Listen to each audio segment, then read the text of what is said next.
네, 오늘과 다음 주 두 번에 걸쳐서 마태복음 6장의 말씀을 살펴보면서 이렇게 기도하라라는 예수님의 가르침을 살펴보고자 합니다. 예수님의 가르침을 따라 기도함으로 우리를 깨닫게 하시는 성령님의 은혜가 우리의 삶에 충만하길 소망합니다. 또한 우리를 새롭게 하시는 성령님의 도우심이 우리의 각자의 삶의 터전 가운데 관계 속에 가득 부어주길 간절히 소망합니다. 오늘 본문에서 예수님께서는 자신들의 신앙과 믿음을 지켜나가기 위해 유대교의 전통을 따라 의와 경건을 상징하는 세 가지, 자선, 기도, 금식, 이 세 가지를 꾸준히 행하고 있는 유대인들과 제자들, 그리고 지금 예수님 앞에 몰려들고 있는 사람들을 향해서 경고 반, 가르침 반, 이 두 가지를 섞어서 이렇게 기도하라라는 말씀을 선포하십니다. 기도에 대한 예수님의 가르침을 살펴보기에 앞서 기도는 과연 무엇일까요?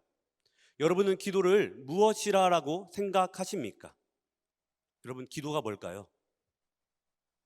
네, 침묵하셔서 답변 드리겠습니다. 기도는 사전적으로 인간보다 능력이 뛰어난 존재에게, 어떠한 절대적인 존재에게 비는 어떠한 의식의 행동을 의미합니다. 네, 한마디로 나를 도와달라, 나를 살펴달라라는 그런 의미죠.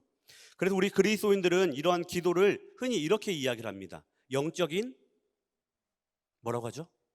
호흡이라고. 처음 듣는 거 아니시죠? 예, 영적인 호흡이다라고 이야기를 하고, 또 어떤 사람들은 하나님과의 대화라고 표현을 합니다. 틀린 말은 아니지만 오늘 말씀을 좀 더 깊이 이해하기 위해서 개인마다 기도에 대한 의미와 해석이 다른 것을 오늘 좀 하나로 모으려고 합니다.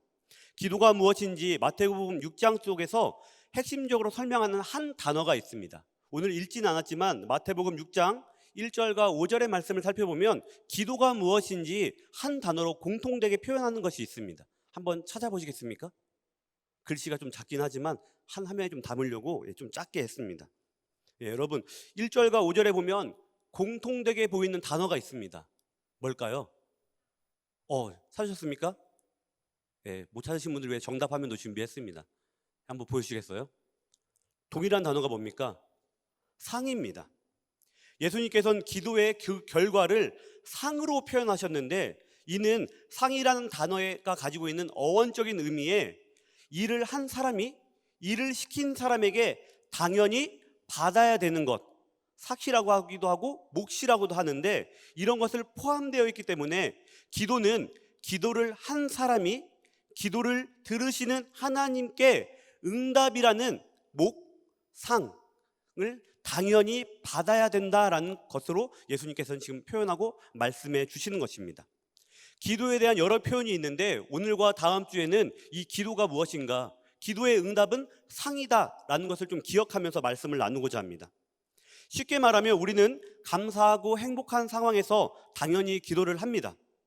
하지만 또한 불안하고 부족하고 불편한 상황에서 앞선 상황보다 더 많이 기도하며 흔들리는 평안, 부족한 능력, 필요한 도움이 해결되기를 바라는데, 바로 이때 하나님께서 우리의 기도를 들으시고 기도를 받으시고 기도하는 나에게 나의 기도를 들으시고 하나님의 자녀가 당연히 누려야 되는 기도의 응답, 쉽게 말하면 지금의 상황을 해결할 수 있는 능력과 힘, 돕는 손길이라는 상을 주신다라는 것입니다.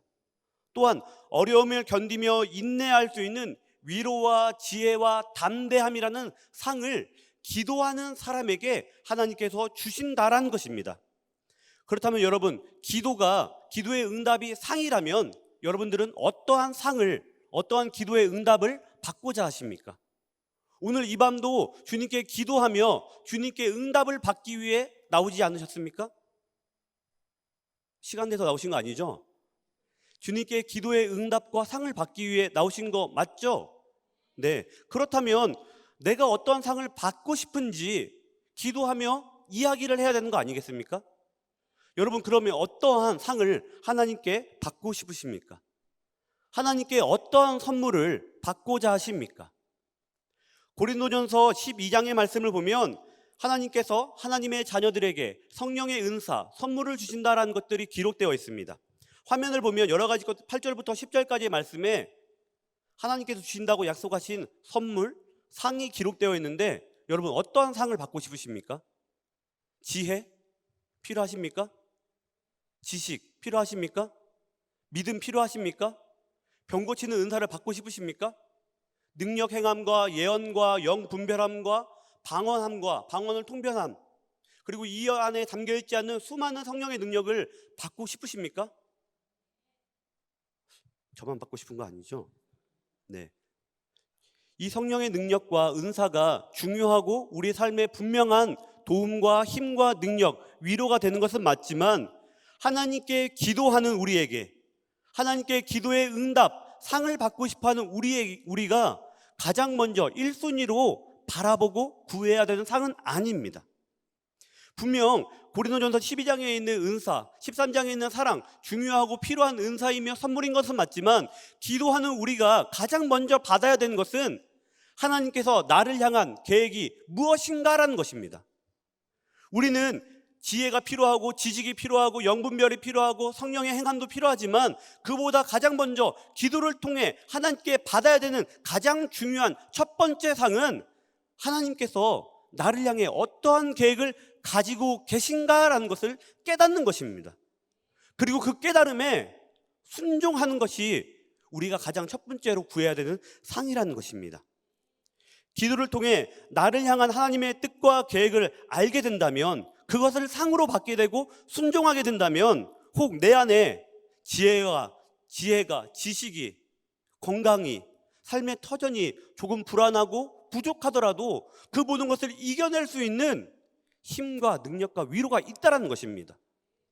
하나님께 기도해서 지혜를 받지 못했다고 해서, 하나님께 기도했다고 해서 내가 원하던 그 응답을 받지 못했다고 해서 내가 불안하고 초조하고 절망하며 좌절하며 기도가 안 되는구나, 하나님이 안 계시는구나, 내 기도에 응답해 주시지 않는구나 라며 좌절하는 것이 아니라 하나님께서 나를 향한 분명한 계획을 가지고 계시기에 내가 지금 조금 부족하고 흔들리고 연약하지만 나는 실패한 인생이 아니다라는 것, 세상을 부러워할 필요 없다라는 것, 성령님과 동행하면 나는 승리하게 될 것이라는 그 확신을 우리는 누리게 된다는 것입니다.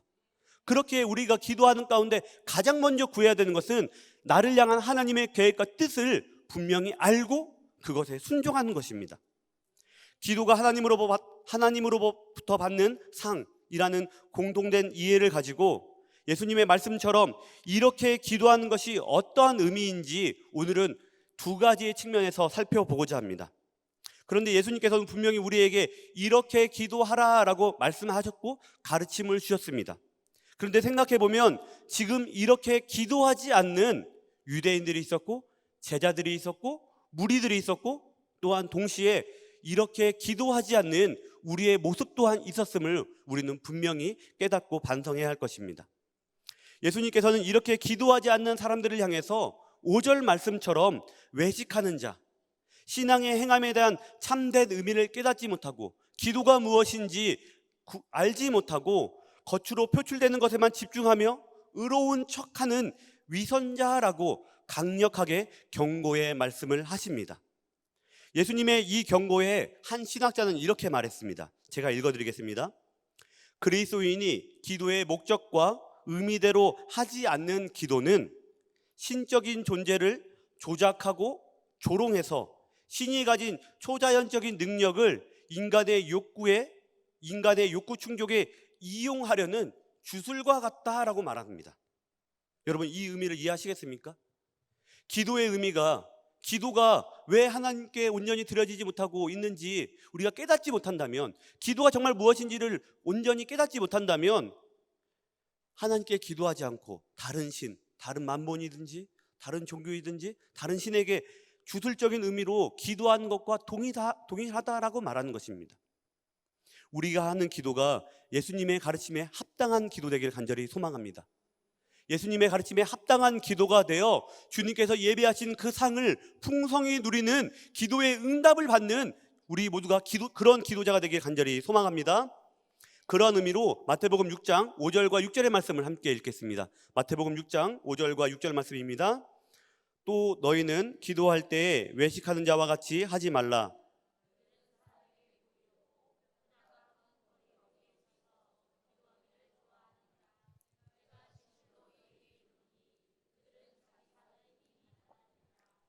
너는 기도할 때에 내 골방으로 들어가 문을 닫고 은밀한 중에 계시는 내 아버지께 기도하라. 아멘. 우리의 기도가 하나님께 상을 받는 기도, 주술적인 기도가 아니라 하나님의 응답을 받는 기도가 되기 위해서 예수님께서는 첫 번째로 골방으로 들어가서 기도하라라고 말씀하십니다.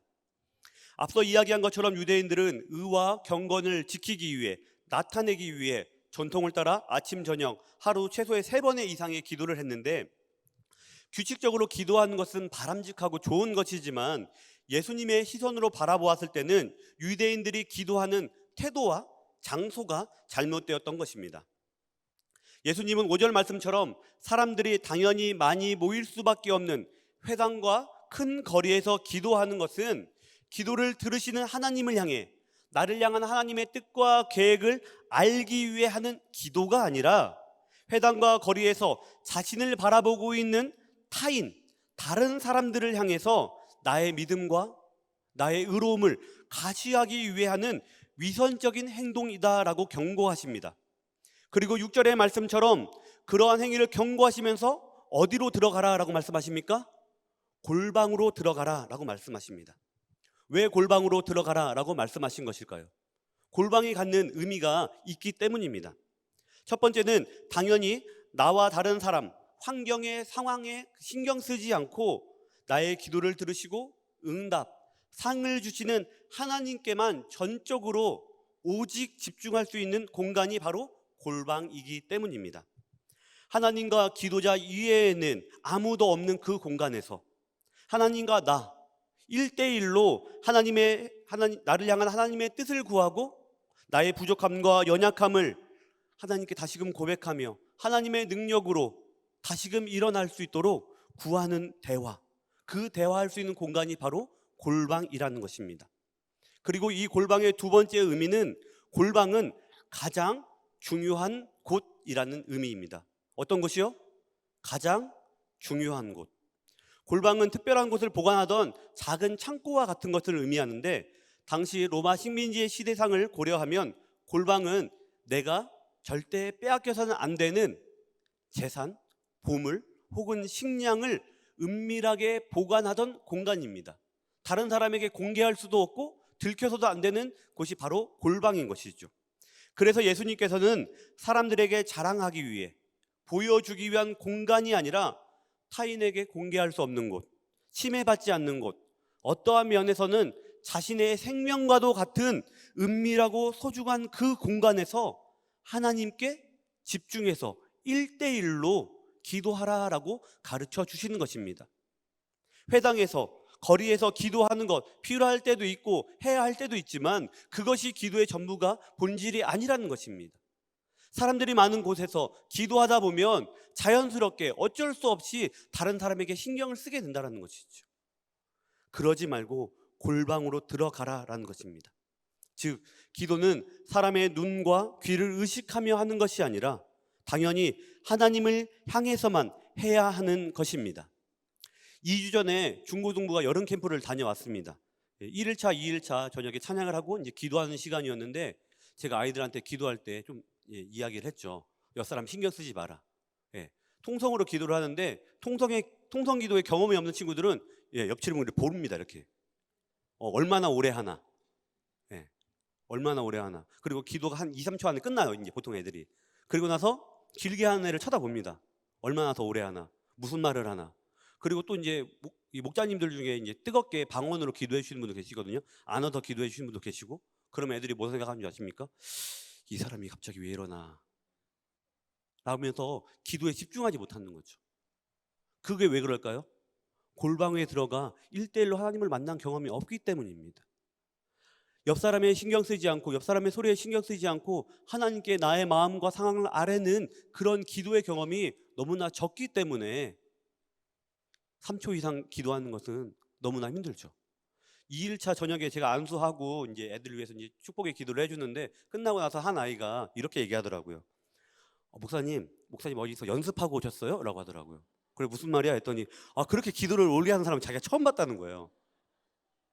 야, 그래 나한테 이렇게 물어보는 사람도 처음 봤다 내가. 그리고 이제 마이크로 이제 기도를 하잖아요. 이제 그리고 또 이제 비슷하게 물어보는 거예요. 그렇게 연습하려면 어떻게 해야 돼요? 제가 이제 패드나 이제 원고를 보고 기도하니까 아이들이 이제 목사님 그렇게 기도하는 거 다 써왔어요? 이렇게 물어보는 겁니다. 기도의 경험이 없기 때문이죠.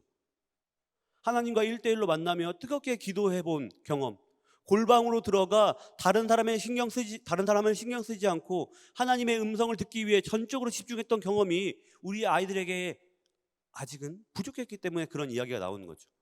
저는 차라리 그렇게 말해주는 게 오히려 다행스럽기도 했습니다. 이제 내가 주의 삼창 하자고 해도 애들이 놀라지 않겠구나. 애들한테는 우리 목자님들이 그리고 제가 기도를 길게 하는 사람, 큰 소리로 하는 사람이 이제 인식이 되었으니까 이제 그렇게 하면 되겠구나라는 생각을 했습니다. 중요한 건 우리의 믿음과 신앙이 의가 사람들 앞에서 나타나는 것이 아니라 하나님과의 1대1 관계에서 골방에서 분명히 나타나야 된다는 것입니다. 사랑하는 성도 여러분, 그 골방이 여러분 있으십니까? 여러분의 삶의 각자의 자리에서 그 골방을 만드시길 바랍니다.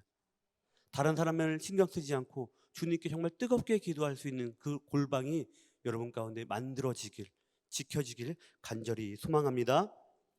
이렇게 기도하라라는 예수님의 두 번째 경고와 가르침은 중언부언하지 말라라는 것입니다. 7절의 말씀을 함께 읽겠습니다. 7절입니다. 또 기도할 때에 이방인과 같이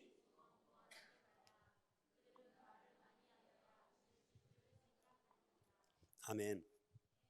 중언부언하지 말라라는 말은 조금 쉽게 표현하면 쓸데없는 말을 되풀이하지 말라라는 그 이야기입니다.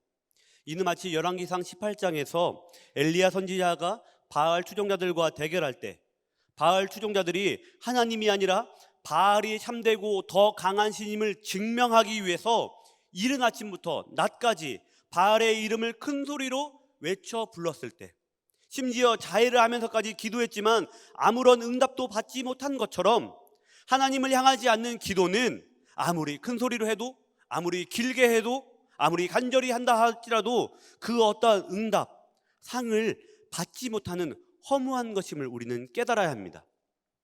그렇다고 앞서 이야기한 것처럼 골방으로 은밀히 들어가 중요한 곳에서 기도하라는 것과 연결되어 하나님을 향한 기도는 통성 기도가 아니라 조용한 침묵 기도가 되어야 한다라는 의미는 또 아닙니다. 하나님은 기도의 소리의 크고 작음, 기도의 시간에 따라 응답을 다르게 하시는 분이 아니시기 때문입니다. 7절에 중언부언하지 말라라는 이 가르침의 의미를 정확하게 알기 위해서는 8절의 말씀도 함께 읽어야 합니다. 7절과 8절의 말씀을 다시 한번 더 읽겠습니다. 7절 8절입니다. 또 기도할 때에 이방인과 같이 중언부언하지 말라. 그들은 말을 많이 하여야 들으시는 줄 생각하느니라. 그러므로 그들을 본받지 말라. 구하기 전에 너희에게 있어야 할 것을.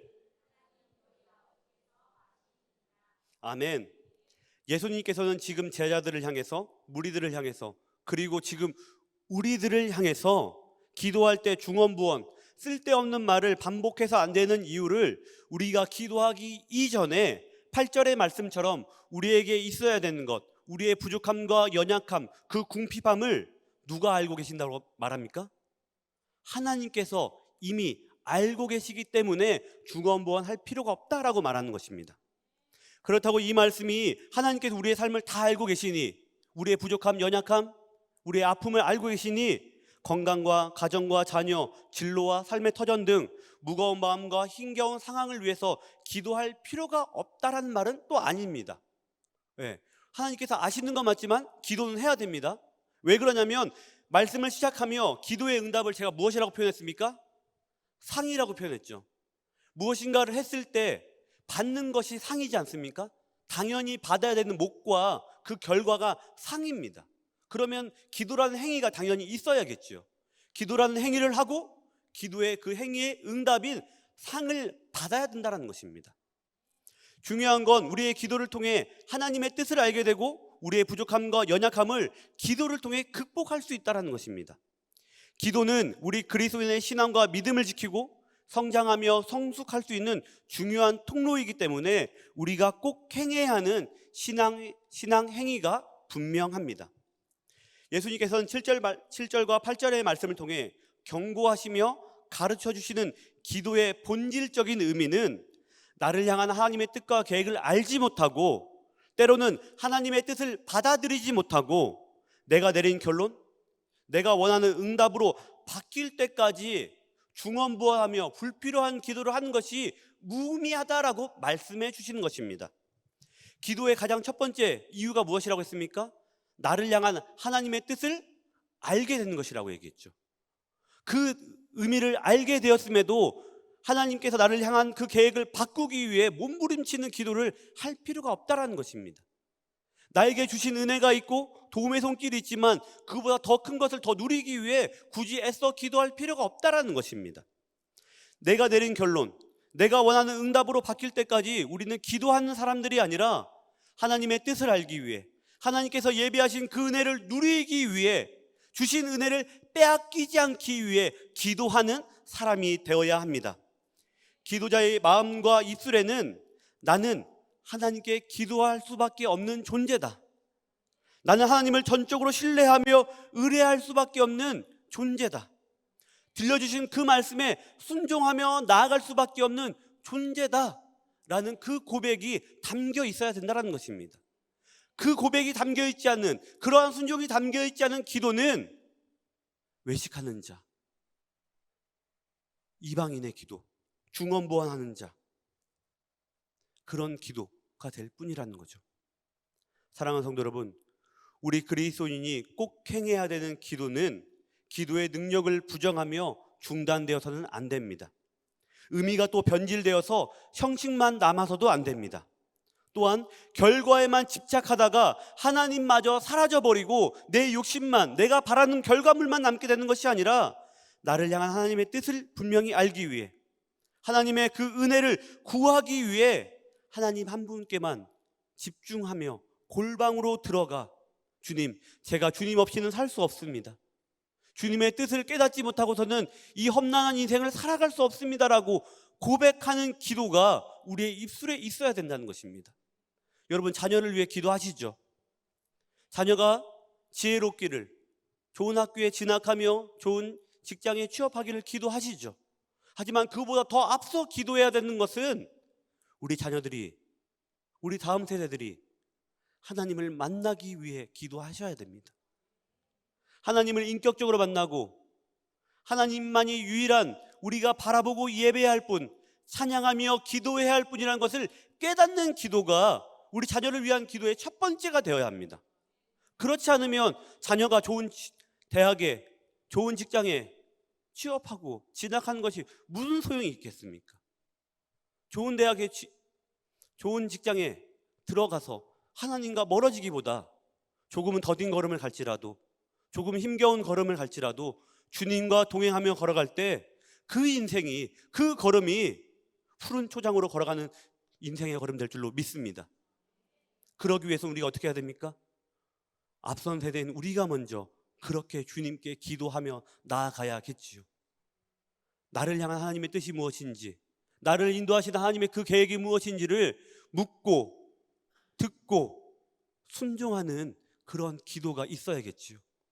사랑하는 성도 여러분, 골방을 만드시길 바랍니다. 주님과 1대1로 만날 수 있는, 주님의 음성을 들을 수 있는 그 골방을 만드시길 바랍니다. 그리고 그 골방으로 들어가 주님의 음성을 들으며 우리의 삶을 그리스도인답게, 주님의 자녀답게, 주의 백성답게 새롭게 만드시길 바랍니다. 하나님께서 내 기도에 응답 안 해주셨다고 주님과 멀어지는 것이 아니라 주님께서 나를 분명히 더 좋은 길로 인도하고 계심을 믿음으로 구하는 우리 모두가 되길 간절히 소망합니다.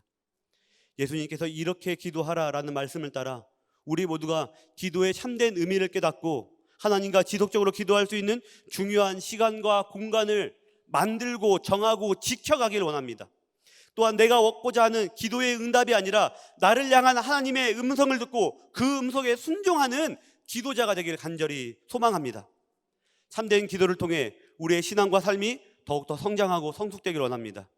그 모습을 통해 우리 다음 세대들이 나도 우리 엄마처럼, 나도 우리 아빠처럼, 나도 우리 부모님처럼 저렇게 기도하는 사람이 돼야겠구나, 그러한 고백이 우리 다음 세대들에게도 이어져야겠죠. 우리에게 가장 알맞은 상, 기도의 응답, 기도의 능력을 이 시간 주님께 다시 한번 부르짖으며 회복되는 은혜가 있기를 간절히 소망합니다. 이 시간 우리 말씀 붙잡으며 소망으로 함께 찬양하고자 합니다. 여러분, 우리 찬양팀 나올 동안에 우리가 주님께 어떤 기도를 해야 되는지 다시 한번 더 생각해 보시길 바랍니다. 주님께서 오늘 마태복음 6장의 말씀을 통해 우리가 구해야 될 것이, 가장 먼저 구해야 할 것이 무엇인지를 어떻게 이야기해 주셨는지 다시 한번 더 정리해 보시기 바랍니다. 우리가 구해야 할 것은 우리의 부족함과 연약함이, 그것이 1번이 아니라 나를 향한 하나님의 뜻과 계획이 무엇인지를 아는 기도입니다. 그 기도의 응답을 우리 함께 누리길 원합니다. 우리 함께 찬양하며 우리의 마음을 조금 더 모으겠습니다.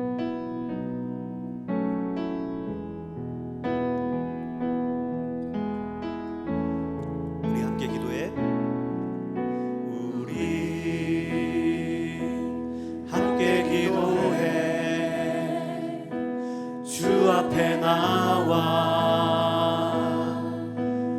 무릎 꿇고 긍휼 베푸시는 주, 하늘을 향해 두 손, 하늘 문이 열리고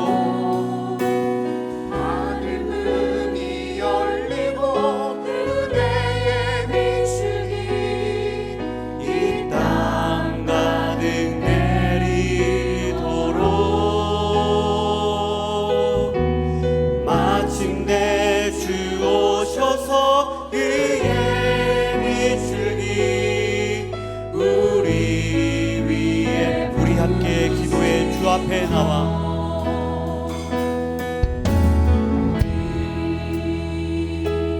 함께 기도해. 주 앞에 나와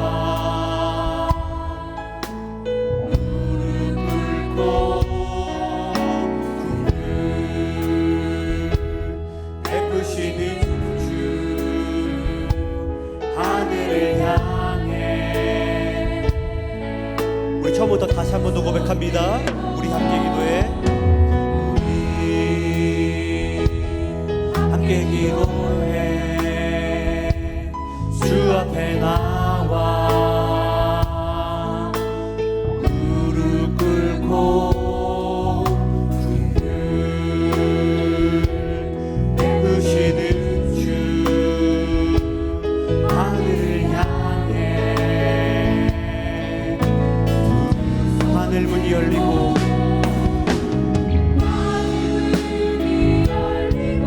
은혜의 비추기 이 땅 가득 내리도록 마침내 주 오셔서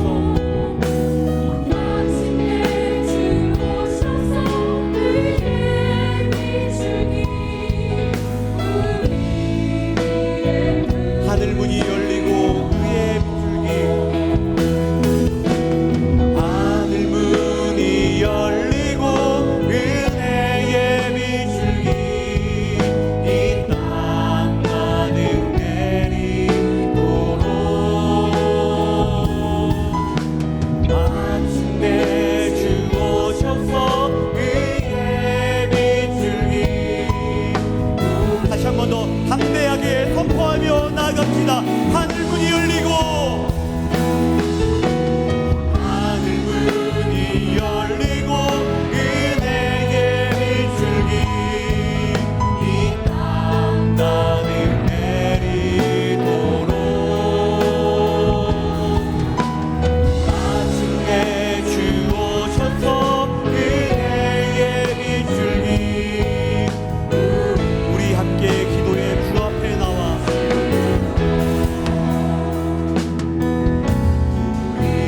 주님 뜻에 합당한 기도 되길 소망합니다. 주님의 뜻을 구하는 기도가 우리의 입술에서 가장 먼저 들려지길 올려지길 소망합니다. 주님을 향해 무릎 꿇고 두 손 들고 기도하오니 하나님 우리를 향한 주님의 뜻을 알려주옵소서. 우리가 어떤 길을 걸어가야 할지 주님 보여주시고 주님 들려주시옵소서.